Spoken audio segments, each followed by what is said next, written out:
Awit, 76 talatang 1 hanggang talatang 4. Sabay-sabay po natin basahin, verse 1. Purihin natin si Yahweh, awitan ng bagong awit. Purihin natin si Yahweh, lahat ng nasa daigdig. Verse 2. Awitan natin siya, si Yahweh, ngalan niya ay sambahin, araw-araw ang ginawang pagliligtas ay banggitin. Verse 3.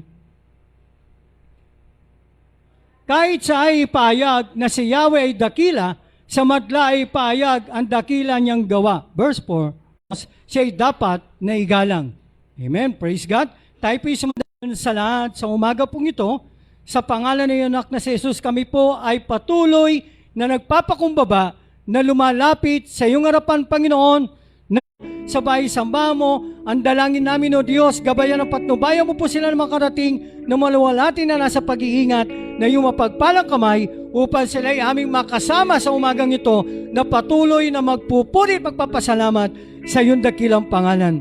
Dalayan ko po, Panginoon, ang bawat bahagi ng programa na aming gagawin sa aming pananambahan na ito, Panginoon, ang mag-uumpisa sa amin sa pagpapaawit, mga tumutugtog, dakilang Diyos, gabayan at patnubayan mo po sila, Panginoon. Patuloy mo po silang gamitin, Panginoon, na ang presensya mo, Panginoon, ay gamitin mo sila na maging daluyan sila ng iyong banal na presensya, Panginoon. Lord, kayo hindi, Panginoon, ang magbibigay ng word of exhortation, ang magbibigay ng iyong salita, Panginoon, ng lingkod. Lord, ayaw mo na ikaw ang makita sa aming buhay, Panginoon, at patuloy mong gamitin ang aming mga labi na pawang salita mo lamang ang siya lalabas, Panginoon, na makapagbibigay ng encouragement sa bawat tagapakinig, sa bawat mga narito na yung mga anak, Panginoon. Lord, we thank you so much, O God, maging ang aming pagkakaloob, maging ang aming patuloy na itataas sa iyo sa umagang ito, ay patuloy na ikaw ang tutugon at kikilos sa buhay ng bawat sa aming Panginoon. Salamat po, Diyos. Tunay nga po, Panginoon, na aming pinananampalatayanan ng iyong salita, na sinabi mo sa iyong salita, Panginoon, kung saan o dalawa o tatlo na nagkakatipon sa iyong pangalan, ay naroon ka sa aming kalagitnaan. Salamat po, Diyos, sa iyong presensya. Ito po ang aming samodalangin na may pasasalamat sa pangalan ni Jesus na aming Panginoon tagapagligtas. Ang lahat ay magsabi ng Amen. Praise God. Palapakan po natin ang ating Panginoon. Tayo po'y magkamayan sa isa't isa. Let us greet to one another. Habang tinatawag ko po yung ating tagapanguna sa pagpapaawit, Sister Caron.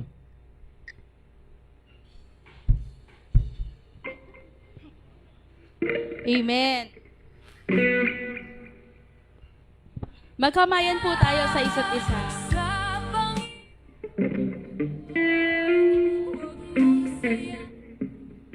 So handa na po ba tayong sumamba sa ating buhay na Diyos? Amen. Isang malakas na hallelujah nga po. Hallelujah!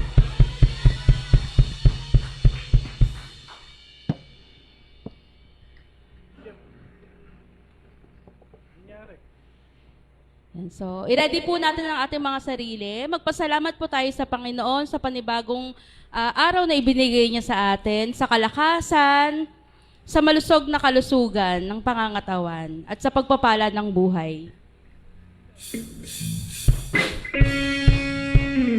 Gamitin po natin yung mga kamay natin para purihin ang Diyos.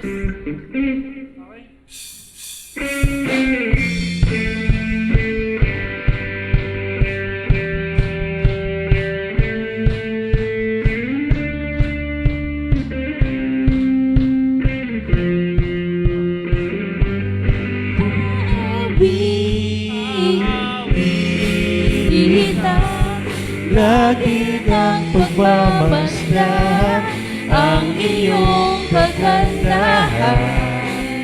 Diyos ng kabal na pupurihin,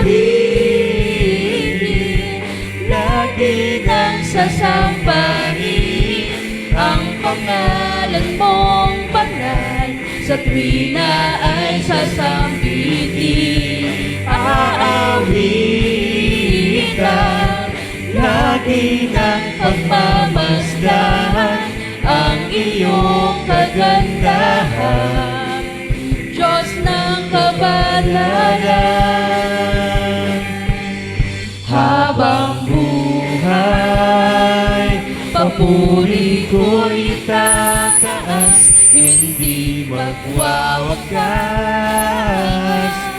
ang aking pagsamba habang buhay. Pag-ibig ko'y ibibigay, pagkat wala nang ang sa'yo ay papantay. Pupurihin, lagi nang sasambahin ang pangalan mong banal. Sa tuwina ay sasambitin, aawitan, lagi ng pagmamasdan ang iyong kagandahan, Diyos ng kapanalan. Habang buhay, papuri ko'y itataas, hindi magwawakas ang aking pagsamba habang buhay. Pag-ibig ko'y ibibigay, pagkat wala nang ang sa'yo ay papantay. Pupurihin, lagi nang sasambahin ang pangalan mong banal. Sa tuwina ay sasambitin, aawitan, lagi ng pagmamasdan ang iyong kagandahan, Diyos ng kabanalan. Habang buhay,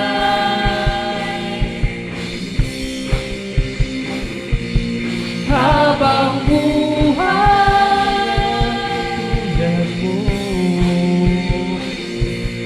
habang buhay.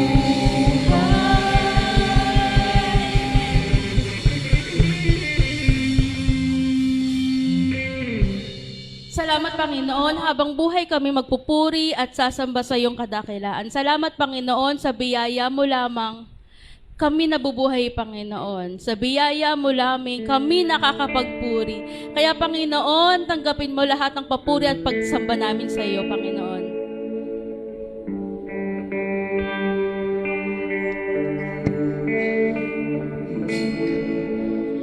Narito kami, nagpapakumbaba, sumasamba sa iisang Diyos. Hinahanap namin karikan ng iyong mukha. Sumasamo sa iyong pagkilos, sumasamo sa iyong pagkilos. Narito kami, Panginoon, nagpupuri sa iyo. At sa hilig namin, tanging dalangin, kami katagpuin. Iparanas mo sa amin ang iyong kapangyarihan. Ipamalas mo sa amin ang iyong pagwalhatian, hanggang ang aming kaluluwa'y mapuspos ng lubusan, at sa aming kalagitnaan ay bumaba ang kalangitan. Dakila ang iyong ngalan. Muli pa, Panginoon, narito kami. Narito kami, nagpapakumbaba, sumasamba sa iisang Diyos. Hinahanap namin karigtan ng iyong mukha. Hinahanap namin karigtan ng iyong mukha.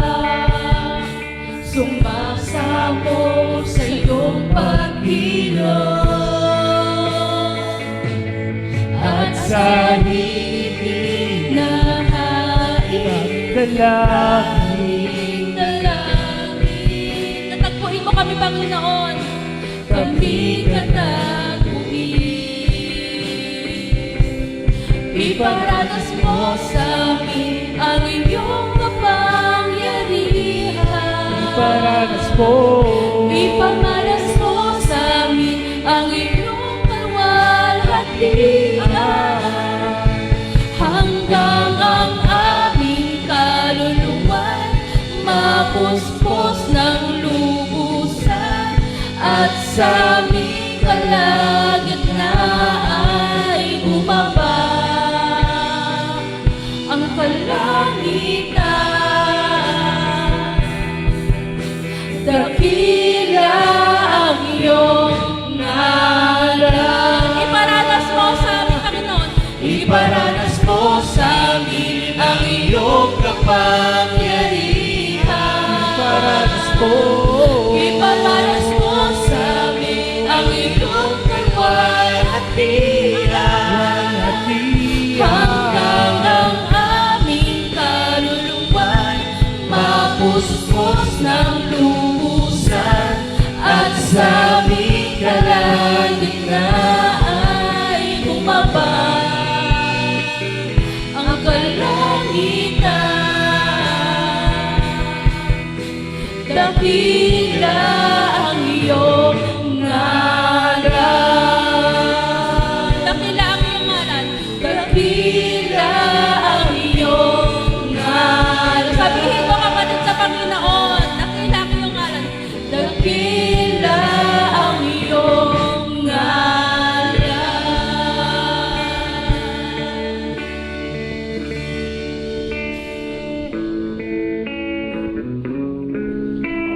Continue to worship the Lord, kapatid.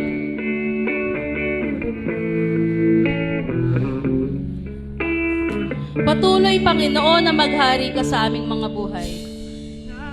Lumbalik sa iyong paglinga, Dinadalangin, dinadalangin ang iyong pagtanggap. hinahanap ang iyong katuwiran. hinahanap ang iyong katwiran. Niyayakap ang iyong kalooban.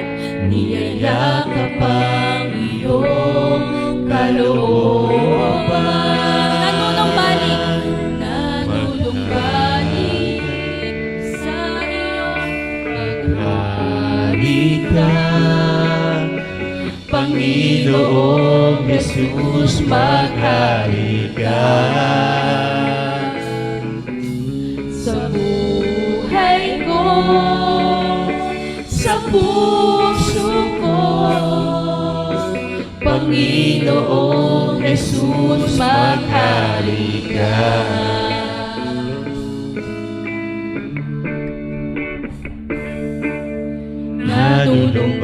Nanunumbalik sa iyong paglinga, dinadalangin ang iyong pagtanggap. Hinahanap ang iyong katwiran. Niyayakap ang iyong kalooban. maghari ka. Maghari ka, maghari ka, Panginoong Jesus, maghari ka. Sa buhay ko, sa puso ko. Sa buhay ko, sa puso ko, Panginoong Jesus, maghari ka. Maghari ka, Panginoon. Maghari ka, maghari ka, Panginoong Jesus, maghari ka. Sa buhay ko, sa puso ko. Sa buhay ko, sa puso ko, Panginoong Jesus, maghari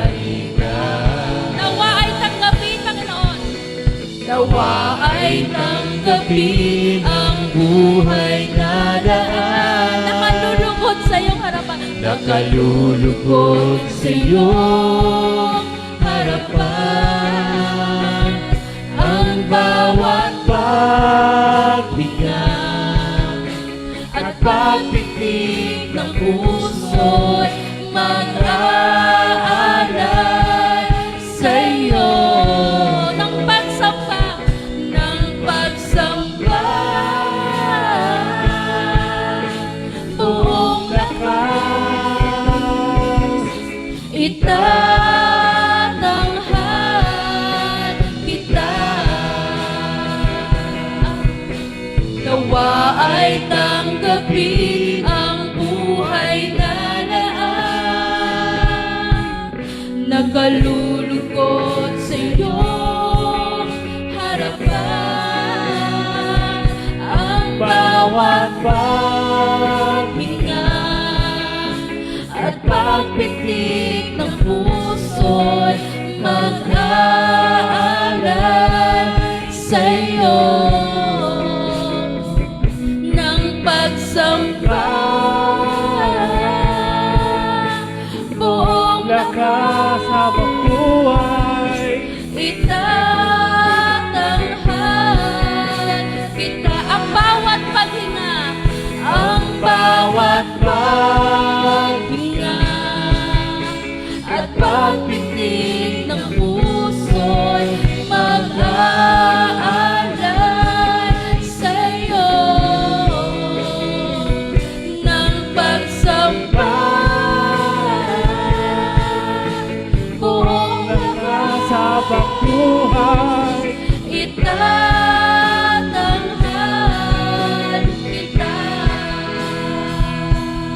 Bawat paghinga Salamat, Panginoon. At pagpitik ng puso'y mag-aalay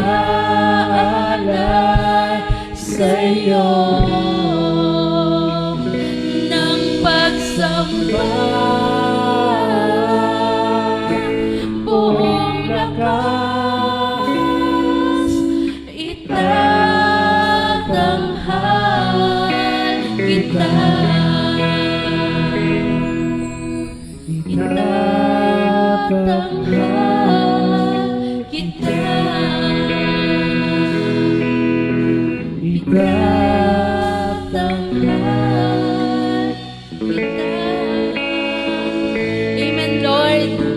Habang may hininga kami, Panginoon, habang may buhay kami, Lord, gamitin mo to, Lord, para sa iyong kaluguran, Panginoon. Salamat, Panginoon, sa biyaya mo, sa mga pagpapala mo, Lord, sa mga trial, sa mga kasagutan sa mga panalangin namin. Salamat, Panginoon, sa kabutihan mo sa buhay namin, Lord. Tunay nga, Panginoon, na habang nabubuhay kami, Lord, na lahat po ng hininga namin, lahat ng buhay namin, Lord, sa iyo lamang po namin inaalay. Purihin ka, Panginoon, ikaw ang pinakadakila sa lahat, Lord. Sa iyo ang lahat ng papuri, ng kalwalhati at pagsamba. Ito po ang aming samot dalangin sa makapangyarihang pangalan ng iyong anak na si Jesus. Amen and amen.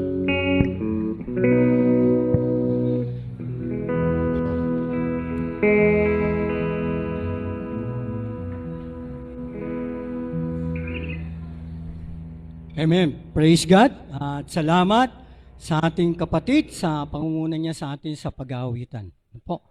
Ngayon po ay patuloy po natin ihanda ang ating mga sarili. Ano po? Darako naman po tayo sa ating po word of encouragement, exhortation. Praise. Sige po, tinatawagan ko na po yung magbibigay sa atin ng word of exhortation, Sister Grace, Mary Grace Bautista. Palakpakan po natin siya para sa kapurihan ng ating Panginoon.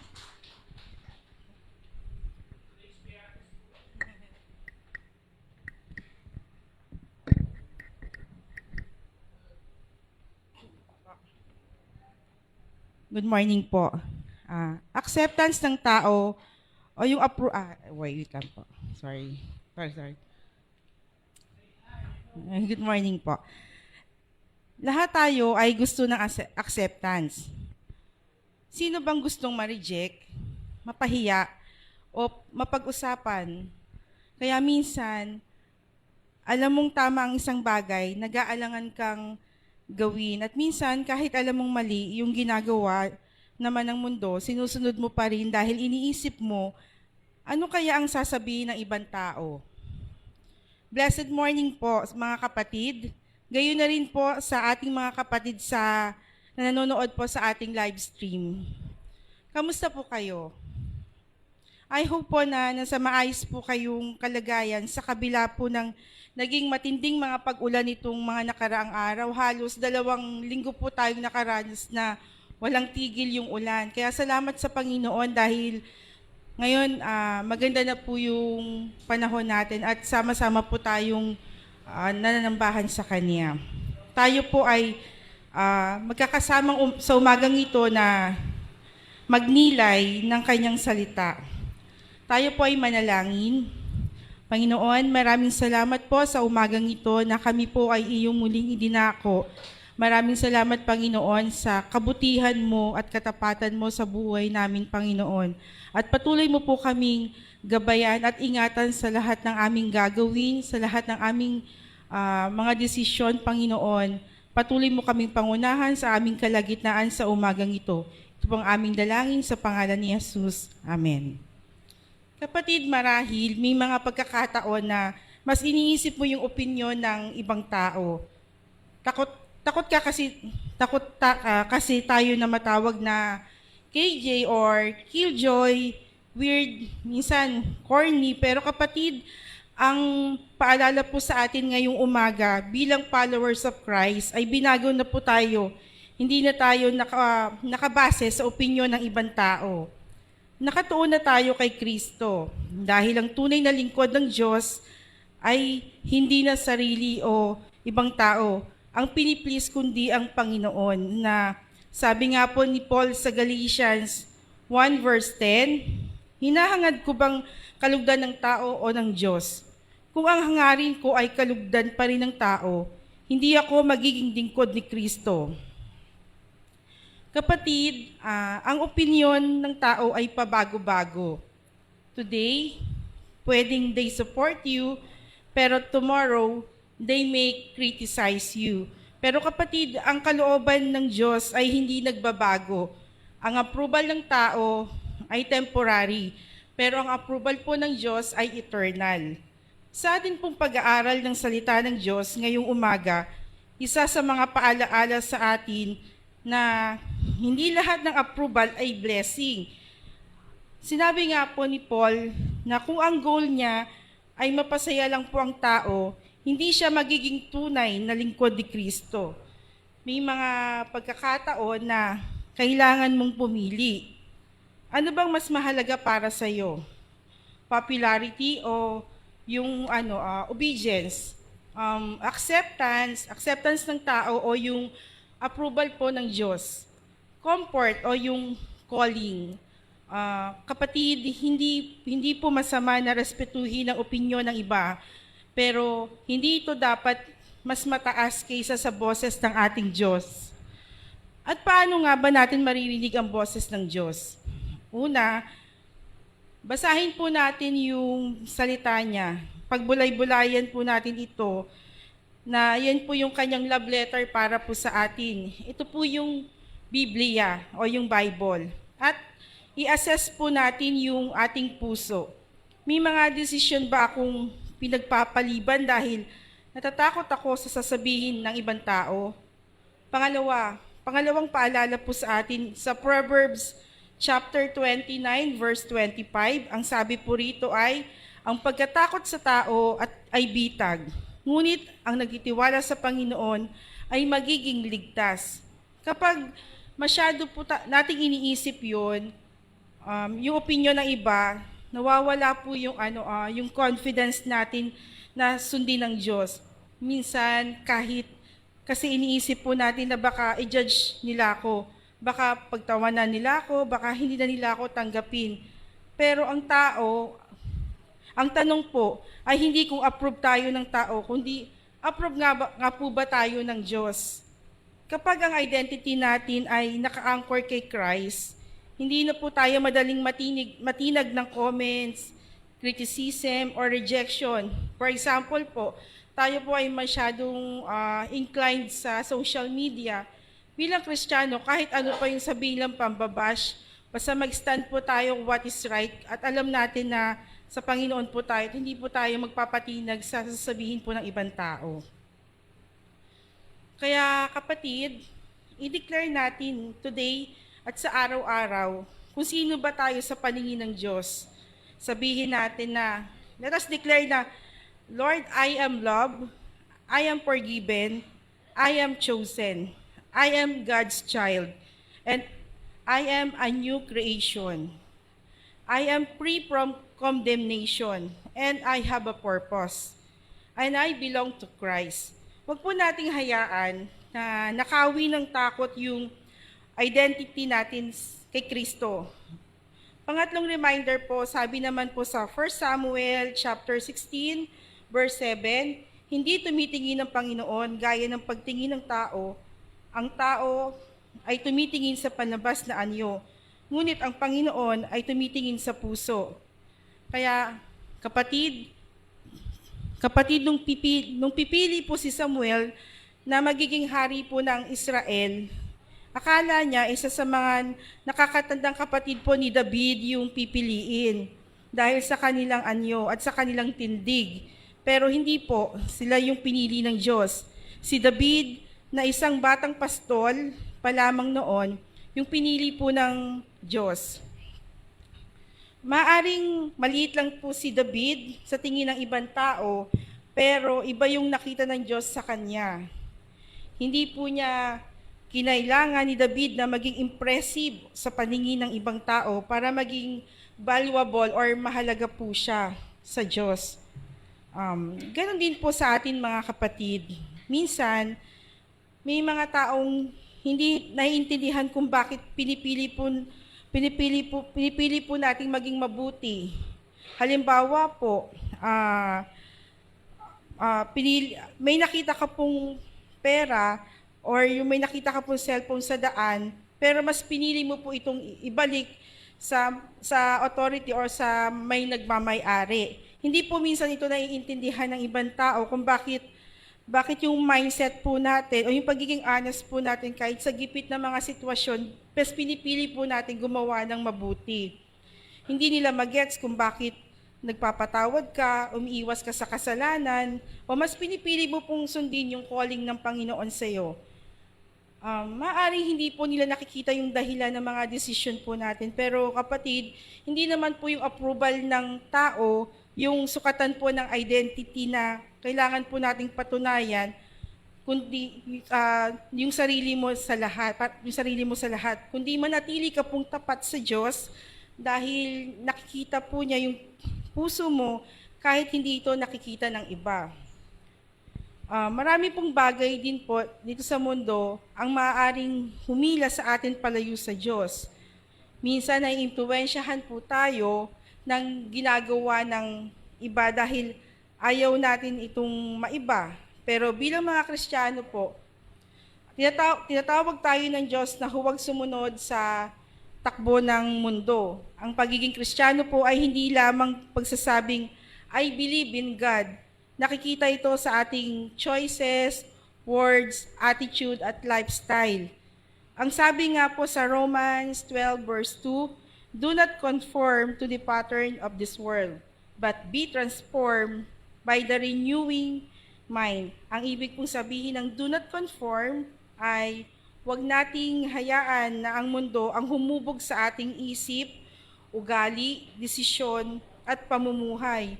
Hindi naman po ibig sabihin na kailangan po nating lumayo sa mga tao o ayawan ang mundo na atin pong mga ginagalawan. Halimbawa po sa eskwelahan, sa trabaho, pero dapat mas pinipili po natin gawin kung ano po yung tama na alam po natin na makalulugod sa Panginoon.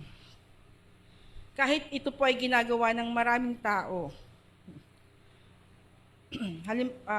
Kapag sinabi ng mundo na okay lang na gumawa ng mali basta ginagawa naman ng lahat, pwede po ba 'yon na Paging pattern po natin yung ganun, kahit Kristiyano ka na, makiayon ka kung ano yung ginagawa ng iba.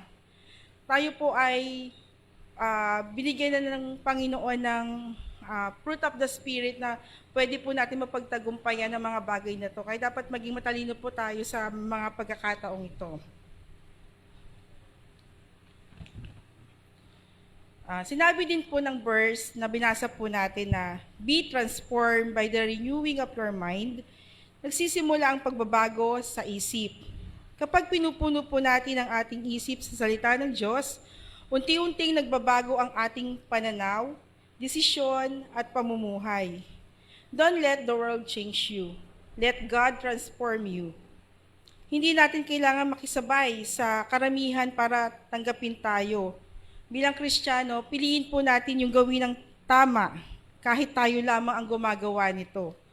Stand for God, even when standing alone. Sa Bible po, meron din pong halimbawa tayo ng mga Bible character na hindi rin po nakibagay sa mundo. Isa po dito si Daniel.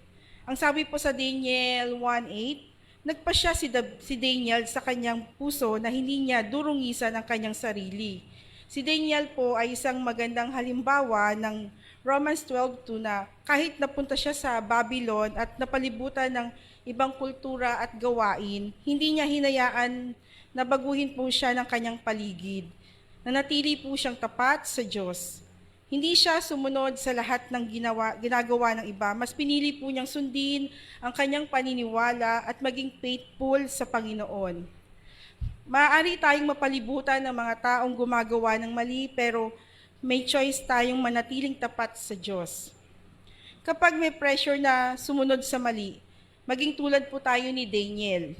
I will stand for God even when I stand alone. Ang isa pa pong halimbawa na Bible character na hindi po nakibagay sa kasalanan ay si Joseph po. Sa Genesis 39 verse 12, si Joseph ay nagtrabaho sa bahay po ni Potiphar na gumawa ng kasalanan. Pero tumanggi si Joseph. Sinabi po niya, paano magagawa ang malaking kasamaang ito at magkasala laban sa Diyos? Ito pa ay matatagpuan sa Genesis 39 verse 9. Kahit walang ibang nakakakita sa kanya, mas pinili pa rin po niyang gawin ang tama. Hindi niya po hinayaan na ang tukso at pressure ng kanyang paligid ang magbabago ng kanyang prinsipyo. Ang tunay po na pagbabago sa buhay ay makikita kapag mas pinipili po natin sundin ng Diyos kahit mahirap at kahit walang nakakakita. Kapag may tukso o pressure na gumawa ng mali, tandaan po natin si Joseph at si Daniel po. Sila po yung mga man of God na choose God over temptation. Tandaan din po natin na huwag po nating hayaan na baguhin ka ng mundo. Hayaan po natin na baguhin tayo ng Diyos. Ang hamon ko po sa ating lahat ngayong umaga ay maging matatag po tayo sa ating pananampalataya at huwag po tayong makisabay sa mga bagay na hindi kalugod-lugod sa Diyos.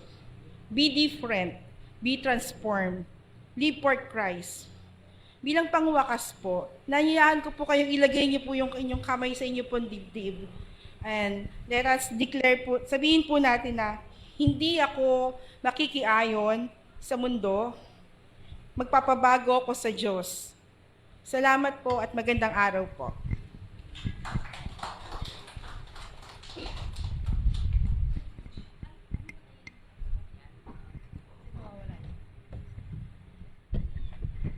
Maraming salamat, Sister Grace, at patuloy nga po nating isabuhay ang ating deklarasyon na hindi tayo magpapabago sa mundong ito. Ngayon po ay darako tayo sa ating scripture reading na inaanyahan ko po ang bawat isa na tumayo bilang sa paggalang sa pagbasa ng salita ng Diyos. Ang teksto po ay matatagpuan sa Matthew chapter 28 verses 19 to 20. Dalawang verses lang po at ganito nga po ang nasusulat. Kaya't humayo kayo, gawin ninyong alagad ko ang mga tao sa lahat ng mga bansa. Bautismuhan ninyo sila sa pangalan ng Ama at ng Anak at ng Espiritu Santo. Turuan nyo silang sumunod sa lahat ng inuutos ko sa inyo. Tandaan ninyo, ako'y laging kasama ninyo hanggang sa katapusan ng panahon. Makakaupo na po ang bawat isa. Ngayon po ang ating handa ating mga sarili sa pakikinig ng salita ng Diyos sa pangunguna ni Pastor Romy Makaspak.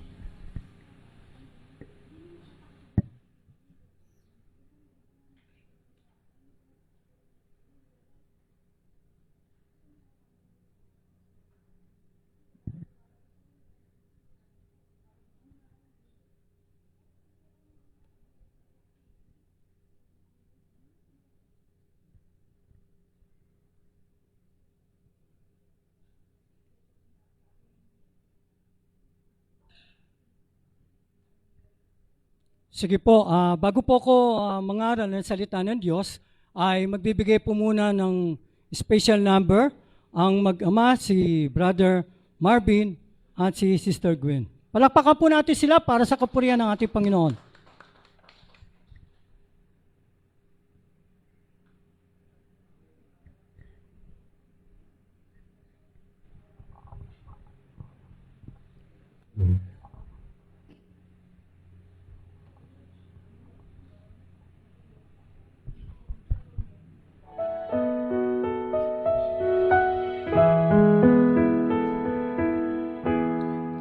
I thank you, Lord, for the trials that come my way.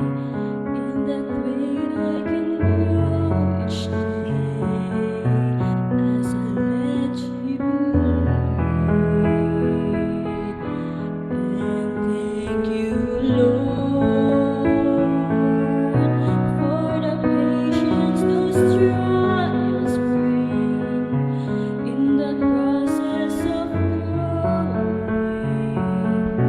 I can learn to care. But it goes against the way I am to put my human nature down and let the Spirit take control of all I do. 'Cause when those trials come, my human nature shouting to do, and God's all prompting can be easily ignored. I thank you, Lord. With each trial I feel inside that you're there to help me and guide me away from wrong. 'Cause you promised, Lord, that with every testing, that your way of escaping is easier to bear. But it goes against the way I am to put my human nature down and let the Spirit take control of all I do. 'Cause when those trials come, my human nature have the thing to do, and God's all prompting can be easily ignored.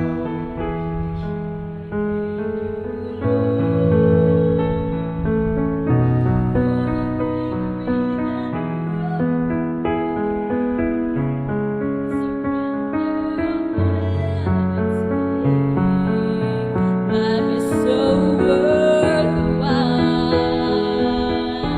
And thank you, Lord, that when everything put in place, out of front I can see your face, and it's there below.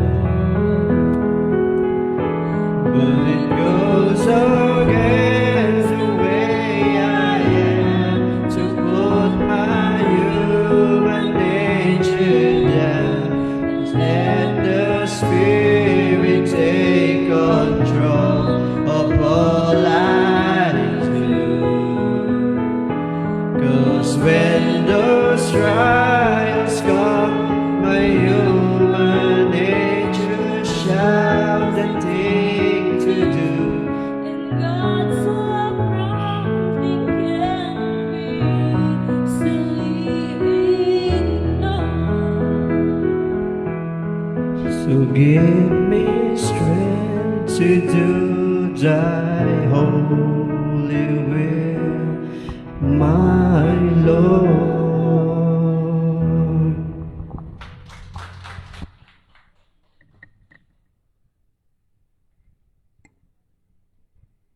Marami. Praise God. Praise God. Maraming salamat sa magama na nagbigay sa atin ng kanilang tanging bilang para sa kapurihan ng ating Panginoon. Mas malakas pa yata yun.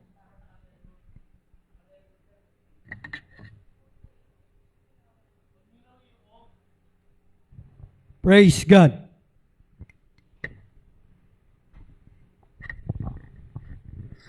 Praise. Ngayon po ay darako po tayo sa pakikinig ng salita ng Diyos.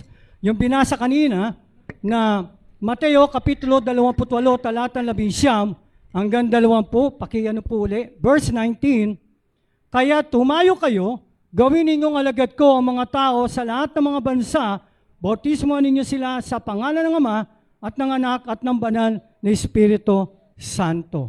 Praise God, purihin ang Panginoon. Turuan ninyo sila sumunod sa lahat ng iniuutos ko sa inyo.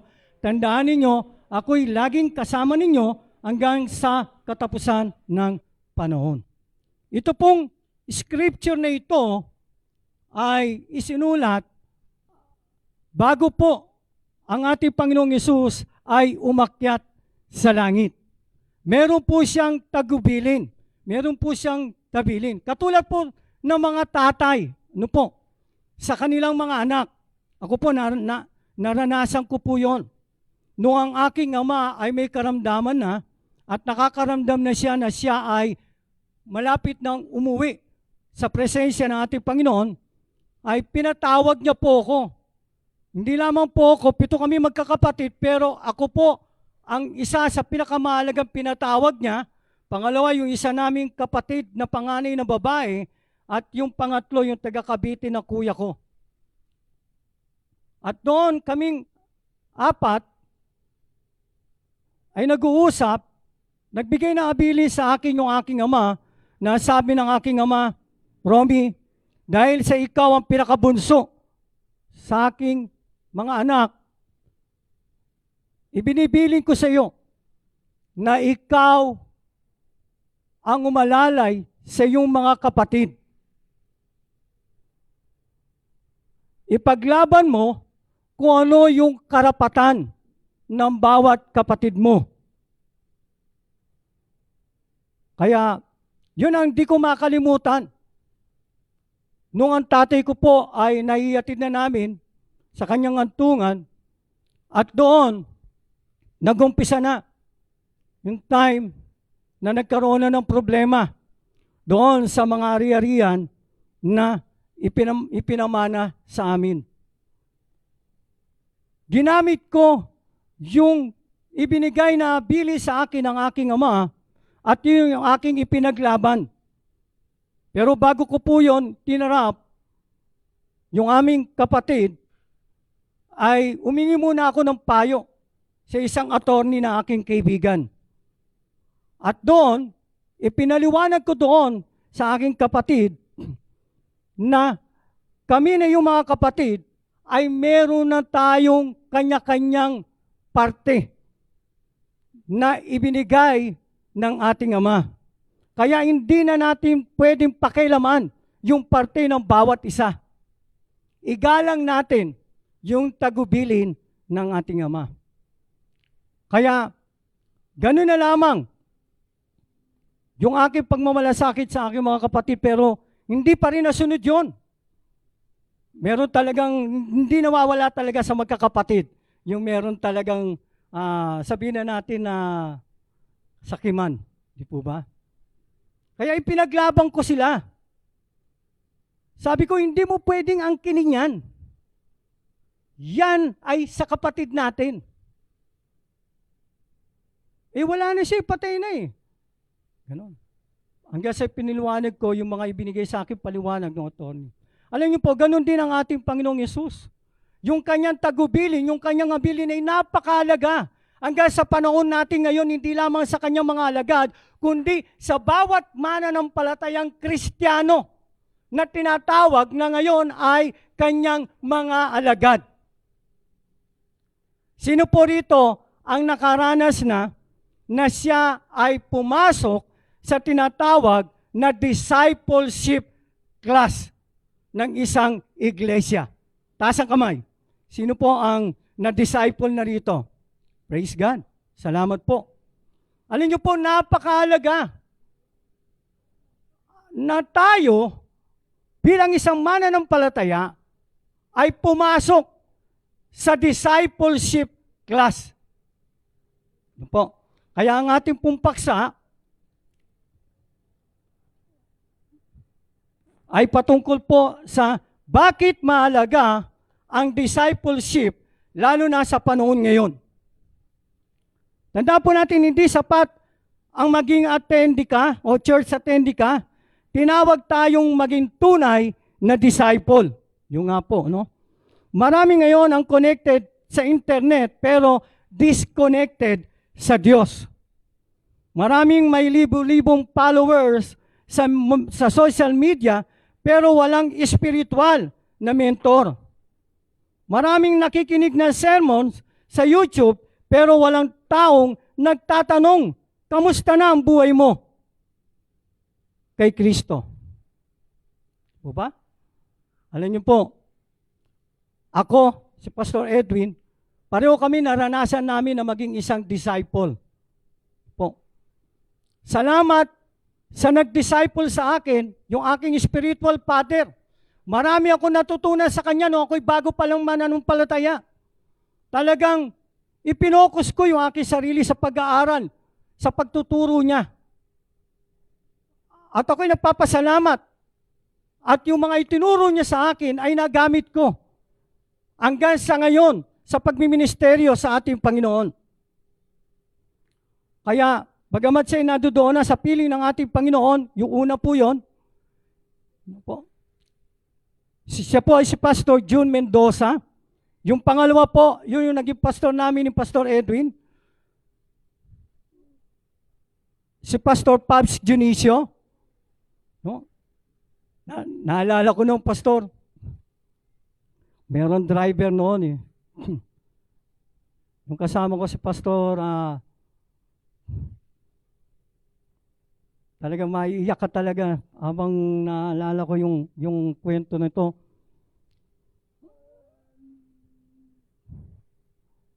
Nung kami po ay nakasakay sa owner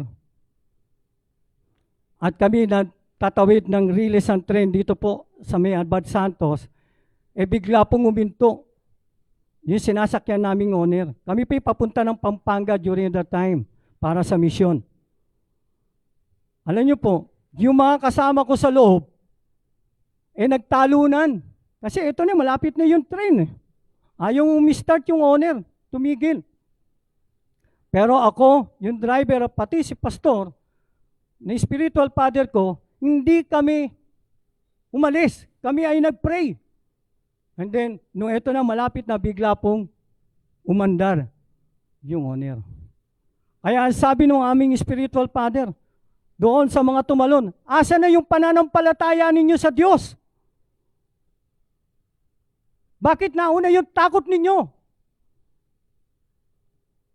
Bakit kami narito ngayon, buhay pa rin, nakaligtas? Kasi ang Diyos, kapag ikaw ay nagtiwala sa Kanya, iingatan at gagabayan ka ng ating Panginoon. Kaya yun ang hindi ko makakalimutan. Maging yung mga na-disciple ko, no? Ibinigay sa akin ng Panginoon. Bagamat sila ay Nasa ibang church na, yung iba yung nagpapastor na, kapag may mga problema, may mga nagme-message yan, tumatawag, Tatay Pastor, ano po bang pwede kong gawin sa ganito, ganoon? Kaya napakahalaga po, mga magulang ko kapatid, na tayo ay pumasok sa discipleship class. Bakit? Bakit napakahalaga ng discipleship nito sa buhay ng isang mananampalataya? Meron 10 mahalagang bagay kung bakit kailangan natin ng discipleship. Number 1, may taong sasalo sa iyo kapag mahina ka. Ang sabi ng Galatians chapter 6, verse 2, magtulungan kayo sa pagbuhat ng pasanin ng bawat isa, sa gayong paraan ay matutupad ninyo ang kautusan ni Kristo. Sa buhay, darating yung panahon na mapapagod ka, matutukso ka, o gusto mo nang sumuko. Sa discipleship, hindi ka nag-iisa. May tatawag kapag hindi ka na dumadalo. May mananalangin kapag may problema ka. May magpapaalala kapag lumalayo ka na sa Diyos. Maraming Kristiyano ang hindi bumagsak dahil kulang sa kaalaman, kundi dahil wala silang taong nag-aalaga sa kanila. Kaya napakahalaga po na nagdi-disciple. No po? Mahalaga po yung mayroong nag-aalaga sa atin.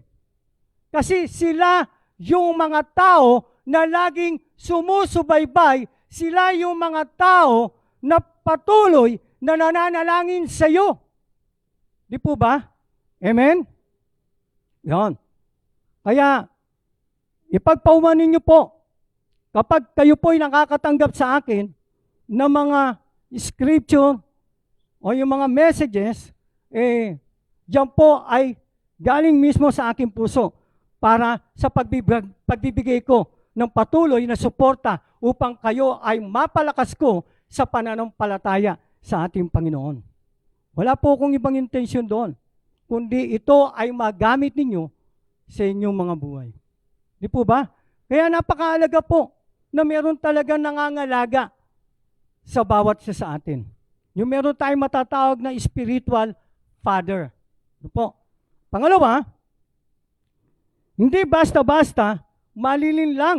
Kapag ikaw ay nasa discipleship class, no? At ikaw ay patuloy na nag-aaral, siyempre, lumalago ang iyong pananampalataya.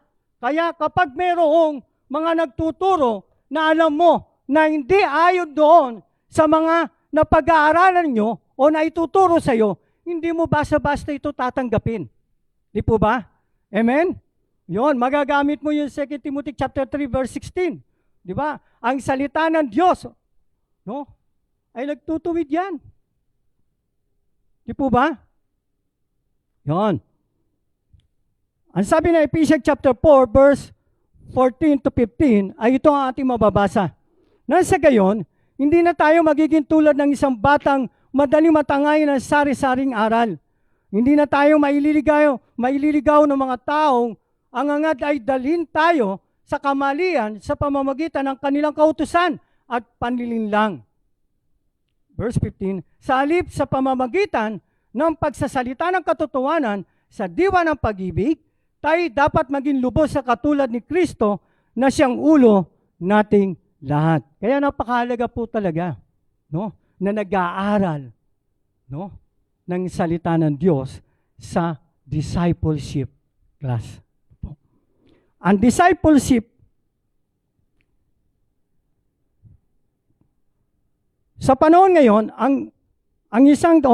sa panahon ngayon, isang TikTok video lang o isang viral post, maraming nalilito na sa katotohanan. Ang discipleship ang nagtuturo kung paano suriin ang lahat ayon sa Biblia.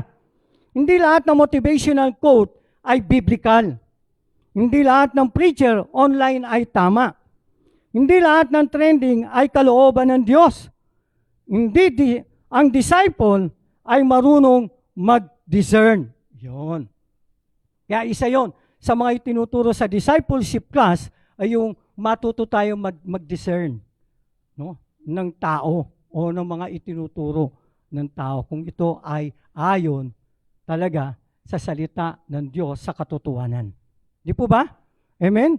Kaya salamat sa Diyos, tayo ay ginabayan ng ating Panginoon, kaya hindi tayo nailigaw. Di po ba?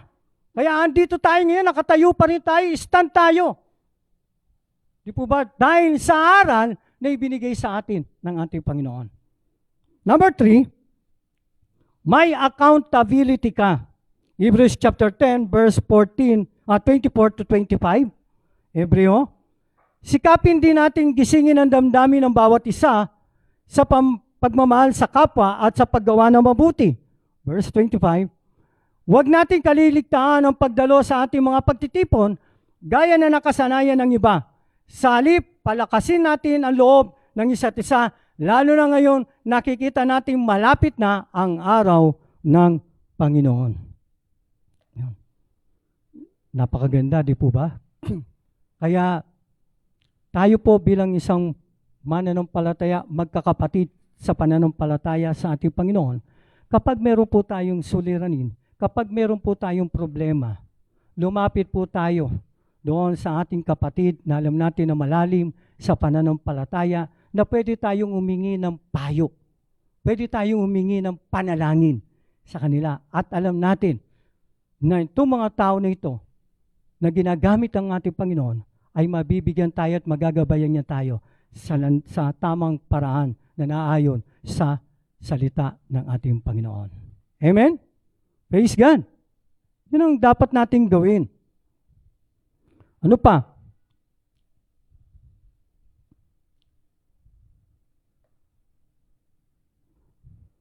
Ang pinakamapanganib na salita ng Kristiyano ay, okay lang ako.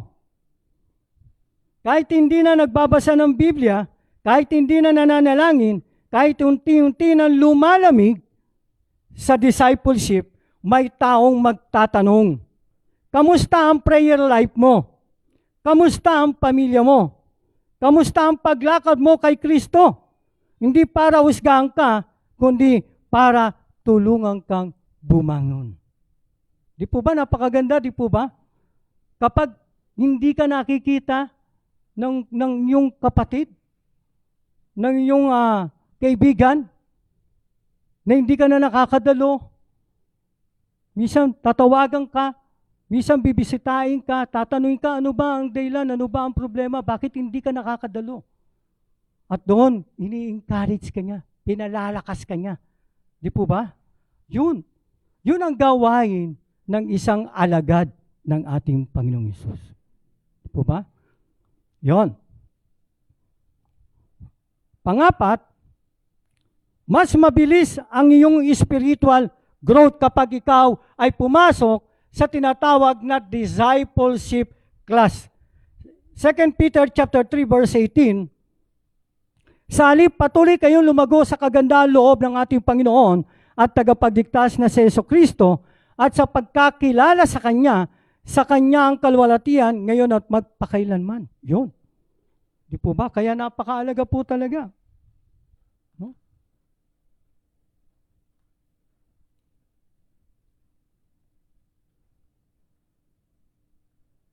Kung mag-isa ka, posibleng ang paglago pero kadalasang mabagal. Pero kapag may mentor, may nagtuturo, may nagtutuwid, at may nag-encourage, mas mabilis kang lumago. Tulad po ng isang atleta, kahit gaano kagaling, pero kailangan niya pa rin ng coach. Di po ba? Yun. Kaya, yung mga naging anak ko sa pananampalataya, kapag meron silang suliranin, na nais nila, na ihingi ng payo sa inyong lingkod, ang ginagawa ko, lumalabas kami. Hanggat maaari hindi doon sa kanilang tahanan. Lalo na kapag tatay, no, ng tahanan, yung humingi ng payo. Doon kami sa labas. At doon, bilang isang tatay sa pananampalataya at mentor, po, ay binibigyan ko siya ng payo na naayon sa salita ng Diyos. Kaya Sana ganun din po tayo, huwag tayong mahihiya na lumapit sa mga lingkod ng ating Panginoon, sa mga nakikita natin na talagang matatag na sa pananampalataya. Kapag tayo ay mayroong mga suliranin, huwag tayong mahihiya lumapit at humingi ng tulong sa kanila, humingi ng payo sa kanila, sapagkat ito ay makabubuti para sa isa't isa. Amen? Ikalima, natututo kang isabuhay ang mga salita ng Diyos. Yun ang isang napakaganda kapag ikaw ay nasa discipleship class. Santiago 1:22, mamuhay kayo ayon sa salita ng Diyos kung ito'y pinapakinggan lamang ninyo, ngunit hindi isinasagawa, dinadaya ninyo ang inyong sarili. Kailangan gawin natin. Hindi sapat ang alam mo na ang verse. Mas mahalaga kung isinasabuhay mo ito. Sa discipleship, tinatanong ka, paano mo i-apply ang natutunan mo? Kaya nga po kapag mayroong discipleship, mayroong topic, mayroong lesson. Ang bawat lesson may mga topic yan. At sa bawat lesson na yon, matapos magturo, ang inyong guro ay magbibigay yan ng mga katanungan sa inyo. Meron ba kayong tanong dito sa aking mga itinuro sa inyo sa ngayon? Siyempre, sa inyo kung kayo nakikinig at merong medyo hindi malinaw sa inyong pananaw, yung itinuro sa inyo ng inyong guro sa discipleship. Yun, kaya napakaalaga po yun. Di po ba? Ano pa po?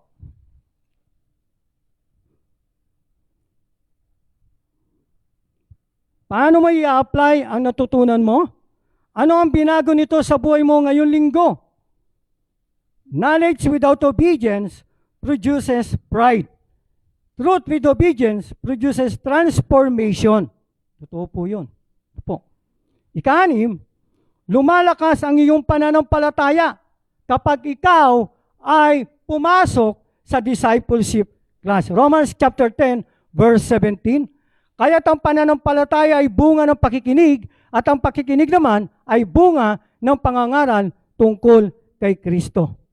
Kapag naririnig mo ang testimonya ng iba, nakikita mo ang katapatan ng Diyos. Ang kanilang tagumpay ay nagiging inspirasyon mo. Ang kanilang laban ay nagpapatatag sa iyo. Kaya mahalagang may spiritual family. Amen po ba? No. Kaya dapat tayo bilang isang mananampalataya, kapag tayo ay pinagpala ng Diyos dahil sa pananampalataya at pagsunod natin sa kalooban ng ating Panginoon, yung mga iningi natin sa Kanya, binigyan ng katugunan ng ating Panginoon, matuto natin itong mahibahagi, matuto natin itong mai-share doon sa mga tao, lalo na yung medyo alanganin pa ang kanilang relasyon sa ating Panginoon. Di po ba? Yun. Para magamit tayo ng Panginoon, ma-encourage sila na lalo sila lumapit at magtiwala sa kapangyarihan ng ating Panginoon. Number 7, natutuklasan mo ang iyong layunin. Efeso 2:10. Kung ano tayo ngayon ay gawa ng Diyos. Sa pakikipag-isa natin kay Kristo Jesus, ay nilikha niya tayo para sa mabubuting gawa na inihanda niya noong una pa paman upang gawin natin. Praise God. Hindi lang tayo iniligtas para makarating sa langit, iniligtas tayo para maging bahagi ng misyon ng Diyos. Sa discipleship, natutulungan kang makita, ano kaya? Kapag kayo nasa discipleship class, abang kayo patuloy na nag-aaral, ano ang nakikita ninyo sa inyong sarili at nararamdaman ninyo na ibinabahagi sa inyo ng Diyos o ipinapaiwatig sa inyo ng Diyos? Hello? Sister Carol? Dati siguro, Sister Carol, nakaupo lang siya, nakikinig lang, pero nung madiscover niya yung kanyang boses, na ito palang boses ko, pwede kong ibigay sa Panginoon. Pwede kong ipaglingkod sa Panginoon. Isa yon sa isang halimbawa na pwede mong ibigay sa Panginoon para magamit mo sa kaluwalhatian ng Diyos. Amen? O maging yung mga pag-aaral sa discipleship, yung mga natutunan mo, pwede mo rin itong magamit na maituro sa mga tao, lalo na hindi pa nakakakilala sa Panginoon. Pwede kang magamit ng Diyos, pwede mo i-share yung natutunan mo. Di po ba? Amen? Yun. Si Brother Neil, no?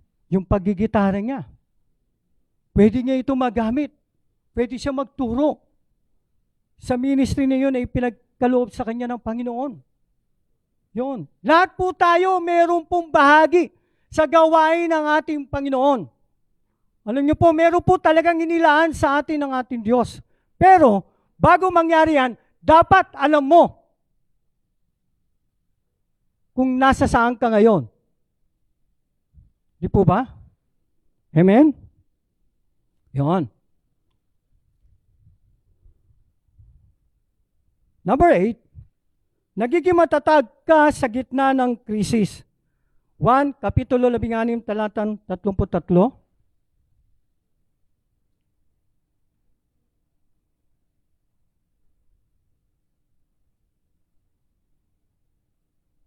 Sinabi ko ito sa inyo upang sa inyong pakikipag-isa sa akin ay magkaroon kayo ng kapayapaan. Nagdaranas kayo ng kapigatian sa sanlibutan ito, ngunit tibayan ninyo ang inyong loob na pagtagumpayan ko na ang sanlibutan. Yun. Hindi tinatanggal ng Diyos ang lahat ng problema. Pero binibigyan niya tayo ng taong sasama sa atin habang dumaraan tayo rito. Kapag may discipleship, may mga taong makikinig, mananalangin, at magpapaalala ng mga pangako ng Diyos. Yun po yung mga ginagawa ng mga nasa discipleship class. No? Kapag may mga problema yung kapwa mo mananampalataya, ikaw mismo nagagamit ng Diyos. Di po ba? Para pakinggan mo kung ano yung kanya suliranin at mabigyan mo siya ng payo para mapalakas mo yung kanyang spiritual life. Po, ganun kahalaga.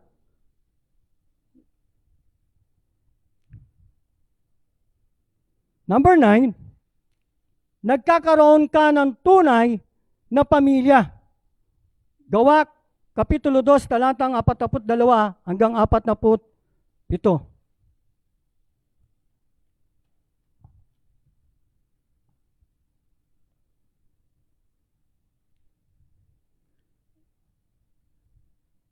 Sa mundo ngayon, maraming tao ang surrounded by people pero malungkot pa rin. Sa discipleship, hindi ka lang member, nagiging pamilya ka. May mga taong masaya sa tagumpay mo at umiiyak kasama mo sa pagsubok. Ibig sabihin, meron kang kadamay o karamay. Di po ba? Amen? Yun. Dinadamayan ka kapag ikaw ay nasa pagsubok. May magbibigay sa iyo ng lakas na loob para ikaw ay maging matatag sa pananampalataya sa ating Panginoon. Kasampu, nagiging instrumento ka sa pagbabago ng iba. 2 Timothy chapter 2 verse 2. Ang mga narinig mo sa akin sa harap ng maraming saksi ay ipagkatiwala mo rin sa iba, sa mga taong may katapatan at may kakayahang magturo sa iba. Ito ang pinakamahalagang bunga ng discipleship. Hindi lang ikaw ang lumalago, ikaw mismo ang ginagamit ng Diyos para magpalago ng iba. Ang isang disciple ay gumagawa rin ng disciple. Isipin mo ito. Kung bawat Kristiyano ay magdi-disciple ng isang tao bawat taon, gaano karaming buhay ang mababago sa loob lamang ng isang taon.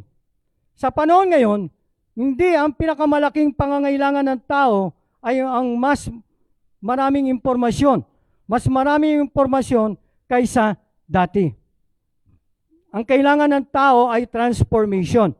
Ang transformation ay nangyayari sa pamamagitan ng intentional discipleship. isang buhay na nakasentro kay Kristo, may gumagabay, may pananagutan at may layuning magpalago rin ng iba. Ngayon po, tanungin po natin ang ating sarili. May dinidisciple o meron po bang nagdi-disciple sa atin? O sa ako ba ay intentional na lumalago kay Kristo? Sino ang isang taong maaaring simulang akayin at disipuluin? Ang church na dumarami sa attendees ay magandang balita. Ngunit ang iglesia dumadami sa tunay na disciple ay siyang tunay na katuparan ng utos ni Kristo. Sapagkat ang muling utos ni Jesus ay hindi lamang go to church, kundi go and make disciple. Kaya nga po, mga magulo kapatid, I'm so blessed. Kasi bakit? Sa ngayon po ay meron na po tayong 4 na Bible study. Kabubukas lang po ng isa kahapon. Ito po. Kaya we praise God, purihin ang Panginoon. Kaya natutuwa yung pang-4 na dinisciple ko, binuksan natin ang Bible study. Natutuwa ako doon sa mga tao na talagang ando doon yung kanilang kawawan sa salita ng Diyos. Sana po, tayo po, ng mga matagal ng mananampalataya, tayo po nang dumaan na sa discipleship program na nahintulan, pero ipagpatuloy po natin ito. Na sa gayon, tayo po mismo ay magamit ng Diyos na ipalaganap ang kanyang mabuting balita. Handa po ba kayo sa ganong paraan? Handa po ba kayo na kayo po ay magpadisipulo o maging alagad ng ating Panginoon? Hindi po napakahirap yun. No po? Pwedeng every Sunday after ng service, pwede tayo mag-discipleship class. No? Maaaring 30 minutes lang kung kayo natatagalan. Depende yon. Kasi bakit? Sa bawat pagtuturo sa discipleship class, meron po kayong matatanggap na materials. At yung materials na yun ay tinuturo sa inyo ng mga tagapagturo, ito ay magagamit ninyo. Pwede ninyo pag-uwi ninyo sa bahay, reviewin ninyo, at pagkatapos i-apply ninyo sa buhay ninyo at ibahagi ninyo sa inyong kapwa. Di po ba? Amen? Yun ang kahalaganan. Yun ang napakaganda na nais na ipagawa sa atin ng ating Panginoon. Hindi lang ito para sa mga pastol, kundi para sa lahat ng mga mananampalatayang Kristiyano. Ito ay tagubilin mismo ng ating Panginoong Hesus. Alam niyo po, kung lalabas po kayo mamaya, o kayo pupunta kayo doon sa malapit sa inyong mga tahanan, makikita niyo po yung mga kalugan ninyo, kapitbahay ninyo, no? Grupo-grupo, nasa tabi, akala mo, nagsisharing, yung pala mga marites ng kalsada. No? Ipag-pray nyo na gamitin tayo ng Panginoon sa mga taong yun, na ang kanilang imarites ay yung may babahagi natin ng mabuting balita na kung saan si Jesus ang nagbibigay ng tunay na kaligtasan. Di po ba? Amen? Maging yung mga barkada natin, maging yung ating mga kamag-aral, maging yung ating mga katrabaho. Ako po, nagpapasalamat din po ako sa Panginoon dahil yung bunso ko, si Ana. Bagamat yung may mga kasama siya, yung mga kasama niya, mga Indiano, alam niyo, mga Muslim. At yung meron din siya kasama ng mga Pilipino sa kanyang opisina, pero hindi rin siya tumitigil sa kanyang pagpapatotoo, sa kanyang mga pagbabahagi rin ng kanyang mga naranasan bilang isang Kristiyano. Kaya natutuwa sa kanya yung mga kasamaan niya. Kumisan, sa kanilang trabaho, pag merong hindi kayang ipaliwanag ng kanyang mga kasama, siya ang tinatawag. Mama, pwede ba ipaliwanag mo ito sa ating Tinuturo niya. Kaya natutuwa sa kanya yung mga kasama niya, maging yung kanilang boss. Sana, ganun din po tayo mga magulo kapatid. Ako maski nasa bus, hindi ako naiiya. Na yung katabi ko, lagi ko sinisharean, lagi ko tinatanong. No? Kamusta ka na? Taga saan ka ba? Hanggang sa ipapasok ko na yung mabuting balita ng kaligtasan. Hanggang sa doon, magtatanong na siya, ano po ba kayo? Anong reliyon po ba kayo? Doon ipapaliwanag ko sa kanya na hindi reliyon ang mahalaga. Ang mahalaga ay yung magkaroon ka ng tamang relasyon at pakikipag-ugnayan sa ating Panginoong Hesus. Kaya doon niya nare-realize. Napakaganda ng mga paliwanag niyo po. At doon, sinasabihan ko siya, pwede ba kitang maipanalangin? Meron ka bang mga nais na ipanalangin din, prayer request? Habang nasa bus kami, pinagpe-pray ko siya. Hanggang sa minsan may nauuna na bumababa sa akin, Pastor, maraming salamat po. Umasa kayo na ipagpe-pray ko rin po kayo. Sa jeep din, ganun din. Di po ba? Kumisan sa mga mall. Pag nakaupo ka lang, nakatambay ka, naghihintay ka ng kasama mo, doon nakakapag-share ka rin. Dapat, bawat oras na meron kang pagkakataon na maibahagi mo ang mabuting balita ng kaligtasan ng ating Panginoon, gawin natin. Kasi bakit? Tayo ay mga alagad ng ating Panginoon. Amen? Yun. Ibinigay na ng Diyos sa atin ang kanyang salita. At ang kanyang salita na ito ay dapat natin din ibahagi sa mga tao. Di po ba? Huwag tayong mahiya. Kasi hindi natin dapat ikahiya ang pagbabahagi ng salita ng Diyos. Kaya nga sabi ng salita ng Diyos, kung ikahiya mo ako, ikahiya rin kita sa aking amang nasa langit. Sakit yun. Di po ba? Yun. Kaya sana po, ang encouragement ko po sa bawat isa sa inyo. Kaya lagi kong kay Pastor, sana magkaroon tayo ng discipleship class every Sunday para ang bawat kapatiran natin ay matutukan natin. Di po ba? Yung bawa sa isang teacher, 5 tao. Di ba? Hindi na siguro yun, no? At yung 5 tao na yun, bibigyan mo ng assignment pagkatapos ng lesson para sa susunod ng bit nyo uli na Sunday, ay malalaman mo kung sino talaga yung sumusunod at nag-aaral na mabuti para sa kalwalatian ng ating Panginoon. Agree po ba kayo? Gusto niyo po ba na magkaroon tayo ng discipleship class sa ating pong iglesia every Sunday? Taas ang kamay. Amen. Praise God. Maraming salamat po sa mga nagtaas at doon sa mga naiyang magtaas. Pagpe-pray ko po kayo na hayaan po natin ang Diyos ay mangusap po sa puso at isipan ng bawat isa sa inyo. Kaya maraming salamat po at naway pagpalain kayo lahat ng ating Panginoon. Palakpakan po natin ang ating Panginoon. Hallelujah. Praise God.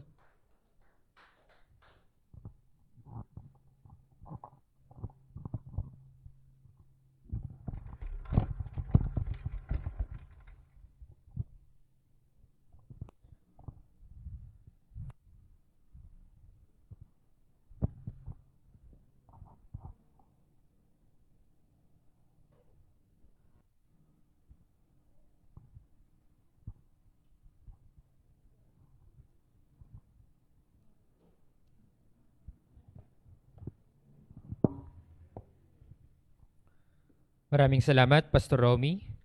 Ngayon po ay darako tayo sa ating pagkakaloob. Sabi po sa 2 Corinthians chapter 9, verse 7 at patuloy, ang bawat isa ay dapat magbigay ayon sa sariling pasya, maluwag sa loob at hindi napipilitan lamang sapagkat iniibig ng Diyos ang kusang nagbibigay ng may kagalakan, magagawa ng Diyos na pasaganahin kayo sa lahat ng bagay at higit pa sa inyong pangangailangan upang may magamit kayo sa pagkakawang gawa.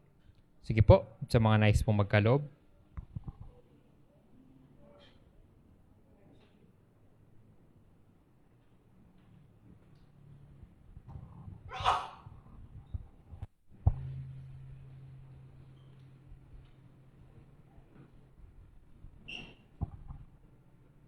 Ngayon po ay aking inanyayahan ng bawat isa na tumayo para po sa ating panalangin pastoral sa pangunguna po ni Pastor Edwin Gregorio.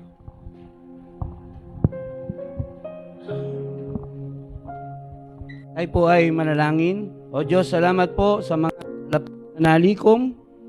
Naway turuan nyo kami at tulungan na mapangasiwaan ng maayos ang mga pananalapit ito. At kami, Panginoon, ay dumudulog sa iyo na ang mga salaping ito ay maging kapakipakinabang sa layunin na ikaw ay mapapurihan, maluwalhati at masamba. Ama, salamat, kapatiran na patuloy nyo na iningatan, nagpapala, at kayo po, Panginoon, ang siyang patuloy na mag-iingat sa bawat isa sa amin. Sa mga sandaling ito, Ama, amin pong nilalapit sa inyo ang aming pong bansa. Tulungan niyo po ang aming bansa na makaahon sa kahirapan. Tulungan niyo ang aming Pangulong Bongbong Marcos, 10 ng kanyang mga gabinete, at sa lahat ng mga nanunungkulan, mula sa pinakamataas na panunungkulan ng Pangulo at sa pinakamababang panunungkulan ng mga barangay. Tulungan niyo po sila, Panginoon, na maisa puso at maisa isip ang kanilang tungkulin na unahin ang kapakanan ng aming bayan bago ang mga sarili. Dalangin din namin, Panginoon, yung mga kababayan namin na nasalanta ng mga sunod-sunod na pagbagyo at pagulan. Parayin niyo po sila, Panginoon, na kalingain at tulungan. Naway ang mga pangyayaring ito ay magbigay sa amin, Panginoon, ng kaisipan kung bakit ang lahat ng ito ay nangyayari. Meron kang layunin at plano sa buhay ng bawat isa sa amin, maging sa aming bansa, na ikaw ay aming kilalanin ang Diyos na dapat papurihin, luwalhatian at sambahin. Sa mga sandali rin ito, aming patuloy na inilapit sa inyo ang pamunuan ng iglesyang ito, na patuloy nyo, Panginoon, na pagkaisahin, bigkisin sa isang pag-ibig na nagmumula sa inyo. At naway makamit namin ang kagalakan na ikaw ay aming paglingkuran habang taglay ang buhay at lakas. Sa mga sandali rin ito, Ama, aming po nilapit ang aming mga kapatiran na may mga karamdaman, may mga iba't ibang problema at suliranin sa kanilang kalusugan. Gaya nila Brother Neil, patuloy namin siya, Panginoon, na inilapit sa inyo. Bigyan niyo po siya, Panginoon, ng kapayapaan sa kanyang puso at isipan. At inyo po, Panginoon, pag-aanin ang kanyang mga pasang-pasang dalahin na maaaring nagbibigay sa kanya, Panginoon, ng stress at depression. Subalit alam namin, ikaw ang aming Diyos ng kapayapaan. Ikaw ang Diyos na kumakalinga at nag-iingat sa bawat isa sa amin. Ilapit din namin sa inyo, Panginoon, Sister Nida, at ang iba pa naming mga kapatid, yung mga nagme-maintenance, mga senior namin. Kayo po, Panginoon, ang kumalinga at mag-ingat sa kanila. At dagdagan niyo pa po, Panginoon, ang kanilang mga buhay at lakas para may paglingkod sa inyo. Kami rin po, Panginoon, ay nagpapasalamat sa mga kapatiran na magdiriwang ng kanilang mga kaarawan, gaya ni Sister Mia Riz Flores at ang inyong lingkod. Salamat sa buhay at kalakasan na patuloy niyong pinagkakalob sa amin. Naway ang mga taon na idaragdag nyo ay maging makabuluhan at magamit sa paglilingkod sa inyo. Naway kamtin namin ang kagalakan mula sa inyo. At naway ikaw, O Diyos, ang siyang maging number 1 sa aming mga puso at mga buhay. Salamat po sapagkat sa aming mga kahilingan, sa aming mga daing panalangin, alam namin na hindi pa man ito binibigkas ng aming mga bibig. Alam nyo na, Panginoon, kung ano ang aming mga nasa puso. Alam nyo na kung ano ang aming mga panalangin. Alam nyo kung ano ang aming mga hibik. Alam nyo kung ano ang aming mga kailangan. Salamat sapagkat ikaw ang Diyos na nakakaalam ng lahat ng mga bagay. Kahit kami ay patuloy na nananalig sa iyong kapangyarihan sapagkat ikaw ang Diyos na makapangyarihan sa lahat. Kahit kami nagtitiwala sa iyo, sa iyong kapangyarihan, sa iyong magagawa. Salamat po sapagkat meron kaming Diyos na malalapitan sa panahon ng aming kalungkutan, ikaw ang nagpapasaya. Sa panahon na kami nanghihina, ikaw ang nagpapalakas. Salamat po, Panginoon. Ito po ang aming dalangin sa matamis na pangalan ni Jesus. Amen. Tayo pong lahat ay makakaupo.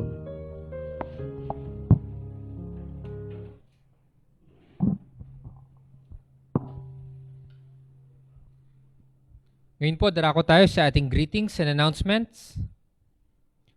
Para po sa mga magdiriwang ng kanilang kaarawan ngayong linggo, sa araw na August 18, Tuesday, ay magdiriwang ng kanyang kaarawan. Walang iba kundi si Pastor Edwin Gregorio.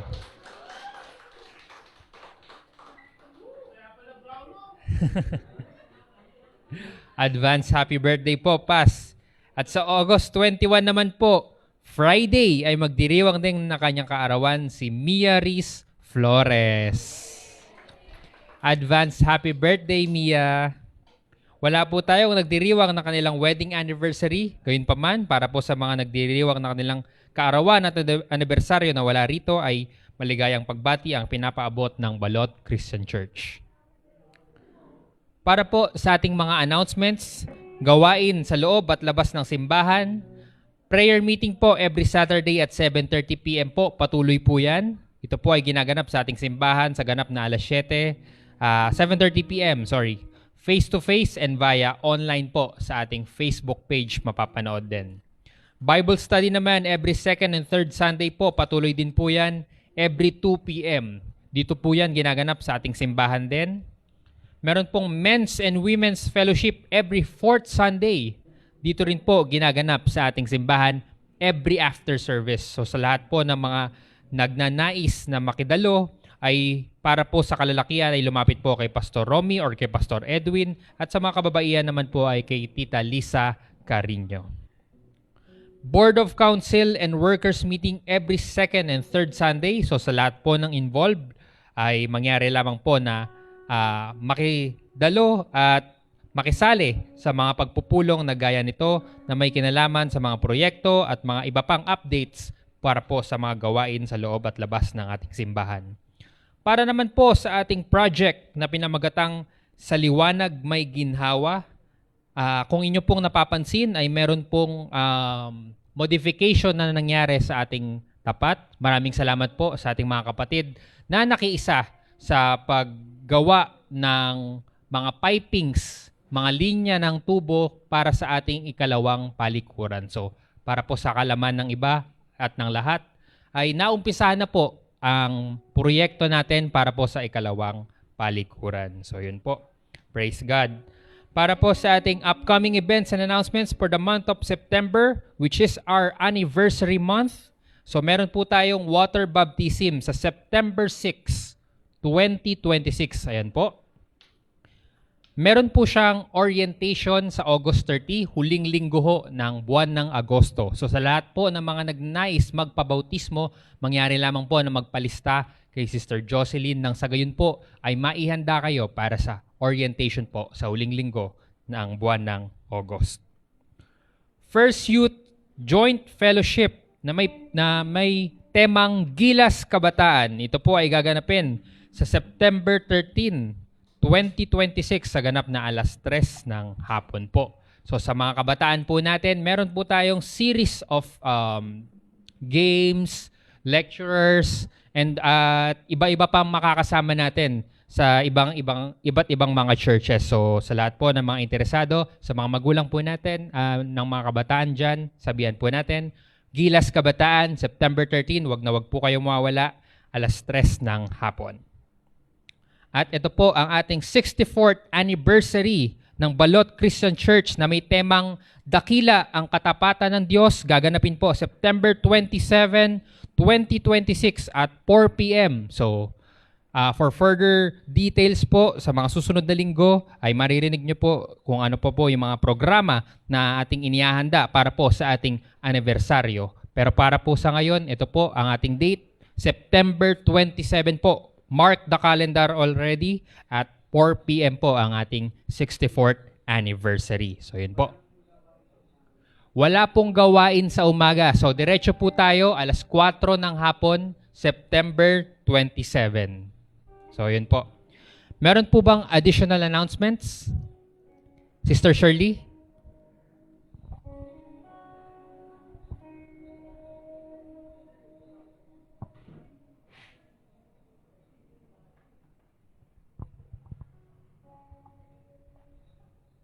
Thank you, Je.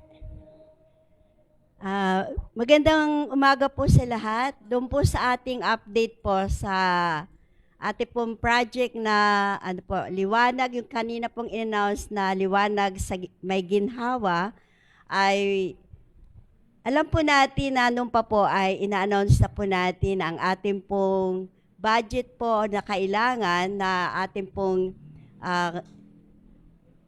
pinag-iipunan ay nasa 100,000 po. Yung 50,000 po para doon sa liwanag, ano po, para sa wiring, at dito sa bagong wiring po na lalo tayong maging maliwanag dito sa ating pananambahan sa Panginoon.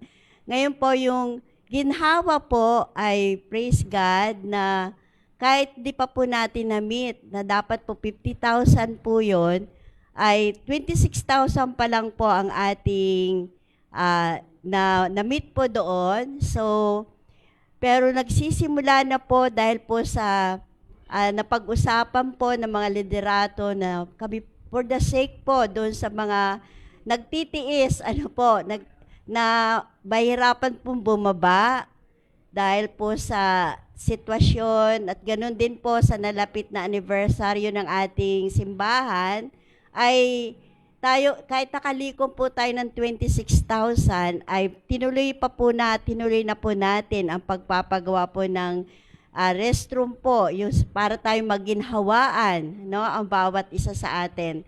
So, dalawang ano po yun, babae at lalaki po. So, nagsimula na po nung Thursday.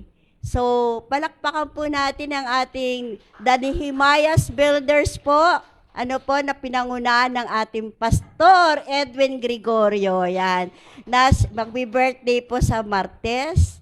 At ganun din po, salamat kay Brother Edwin Vista. Yan. Yan. Salamat kay Brother Andoy. No. Kay Brother Jeff. Ano po.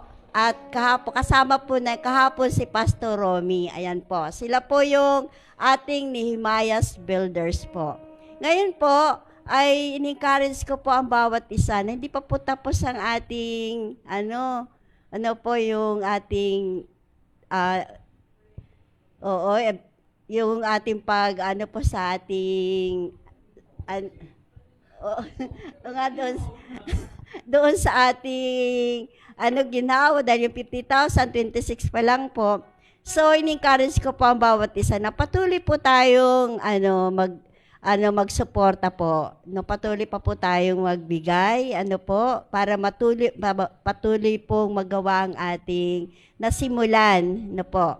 So, in-encourage po kayo at ganoon din po, in-encourage ko din po ang bawat isa na kung meron po naman tayong pagmamahal sa ating mga workers, ang ating Himayas Builders, ay nawa po ay Thursday, Saturday, kung meron po naman tayong ay pwede po kayo magbigay po ng nila, yung merienda nila, yung lunch, yung lunch nila, meron po, yung PM merienda nila, at saka bago po sila umalis kasi mga pagod po, talagang hirap, ay nagdi-dinner pa rin po naman. So, kung supportahan po natin sila kung meron po tayo Thursday and Saturday. And we thank you. Praise God doon sa kahapon, yung nagbigay po ng merienda, si Sister Tunet. Ayan po, palakpakan po natin si Sister Tunet. Salamat. Ang lunch po natin, tsaka another merienda ay si Sister Mary Ann Lumokso. Wala lang po siya rito kasi nasa MG po siya. At ganun din po yung mag-asawang si Brother Ryan, si Sister Minnie Flores po, sila naman po yung nasa dinner po kahapon. Kaya palakpakan po natin si Lord, Glory to God at tunay nga po na patuloy po nating itong suportahan para po sa kaayusan po ng ating pananambahan at ganoon din po para po sa kalwalhatian ng ating Panginoon. Amen. Maraming salamat, Sister Shirley. So ayun po, patuloy nating ipinalangin ang ating mga gawain at proyekto sa loob at labas ng simbahan. Ngayon po ay inanyahan ko po ang bawat isa na tumayo at para po sa ating susunod na linggo, ang ating pong speaker, wala pa po for further announcement. Ang ating pong exhortation ay Sister Tuniet Apolonio, ang ating pong worship leader ay si Sister Mary Ann Lumokso. Para po sa ating closing song, tinatawagan ko po ang ating worship team to be followed by the closing prayer and benediction of Pastor Edwin Gregorio.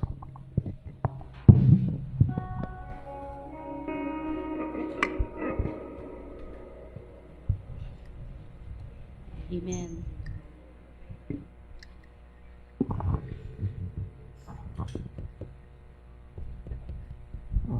Check, check. Hey.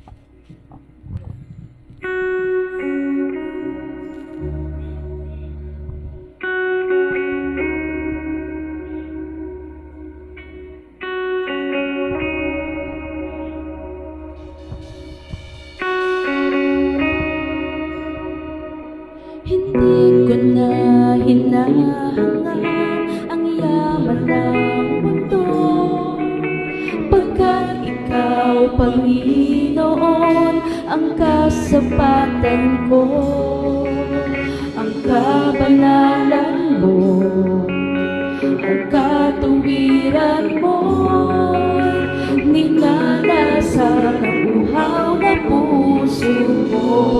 Muli pa. Hindi ko na hinahangad ang yaman ng mundo, pagkat ikaw, Panginoon, ang kasapatan ko, ang kabanalan mo, ang katuwiran mo, ninanasa ng uhaw na puso ko. Hindi ka maikukumpara.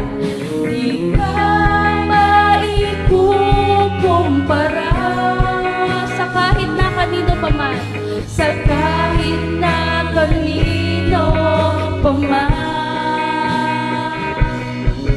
Di ka maihahambing sa yaman ng sanlibutan, pagkat ikaw ang higit kong kailangan.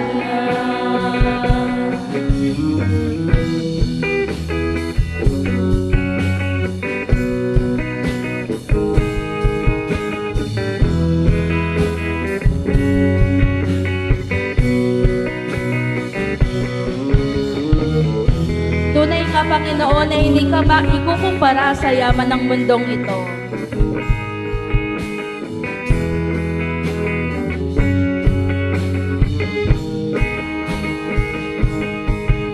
Di ka maikukumpara Sa kahit na kanino pa man. sa kahit na kanino pa man. Di ka maihahambing sa yaman ng sanlibutan, pagkat ikaw ang higit kong kailangan. Pagkat ikaw ang higit kong kailangan. Pagkat ikaw ang higit kong kailangan. Pagkat ikaw ang higit kong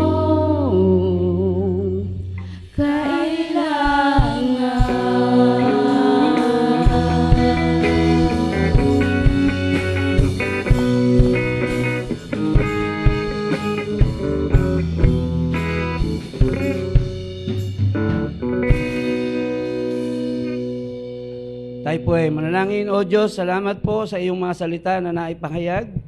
Salamat sa iyong pagtuturo sa amin ng iyong mga aral. Naway patuloy niyo kaming palaguin sa iyong mga salita upang ikaw ay aming mapapurihan, maluwalhati at masamba habang taglay ang buhay at lakas. At ngayon, ang pag-ibig ng Diyos Ama, ang pagpapala ng Panginoong Jesucristo at ang pakikisama ng Santong Espiritu, ang sa sumating lahat, ngayon at magpakilanman. Amen.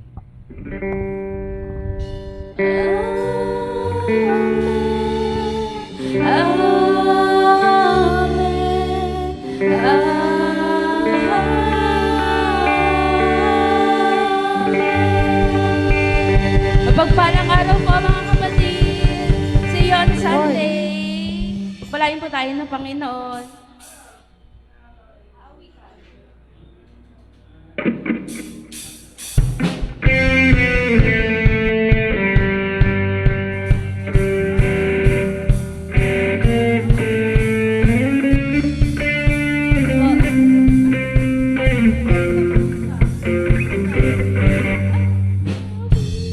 Kita, lagi ng pagmamasdan ang iyong kagandahan.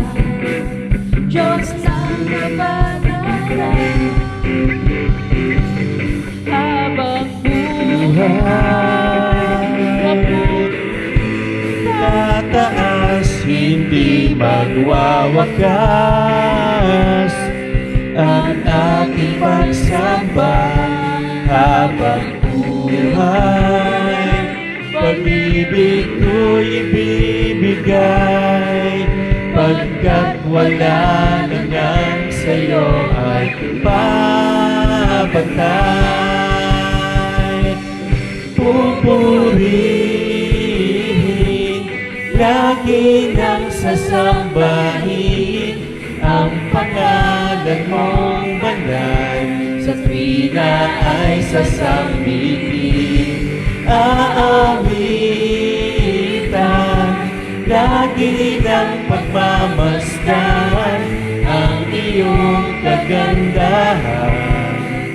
Diyos ng kabanalan, habang buhay, papuri ko'y itataas, hindi magwawakas ang aking pagsamba habang buhay. Pag-ibig ko'y ibibigay pagkat wala na nang sa'yo ay papatay. Pupurihin, lagi nang sasambahin ang pangalan mong banal. Sa tuwina ay sasambitin, aawitan, lagi ng pagmamatsdapan ang iyong kabanalan. Diyos ng kabanalan, habang buhay.